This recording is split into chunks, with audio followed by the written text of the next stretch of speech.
In this video segment, we want to briefly talk about the alignment of your panels on the roof. Now, you've got a little bit of play with the gable trim that you can shift your panels one way or the other to make sure that they are going to work with the gable trim that you have. Now, don't only think about the starting gable, make sure you're thinking about the finishing gable as well. Now, we've got our CE1 Denver Eve from our previous video. What we're showing here is an inside closure strip. What that does, that seals the underside of the panel. It'll keep bugs, birds, and keep the weather out. Now, very important to remember with this, don't put your panels down and then just slide this in after the fact. You've got to have butyl sealant tape underneath and above this. The lower section of butyl will seal the closure strip to the trim.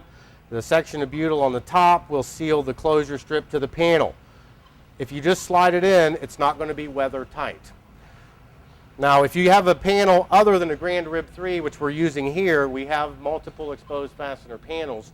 You will get a closure strip custom to your particular panel that you're putting down. Okay, once you have this in place, you're ready to bring the panel down. Now remember also, give yourself approximately 1 inch of overhang with the panel. Okay, we're going to bring a panel down. Now what you want to do is line the ribs up with your 1 inch overhang. Line them up on that closure strip, and it'll go right down in there. And that's going to give you a very nice seal for your roof panel. Okay, now we've got this in place. We're ready to anchor it down.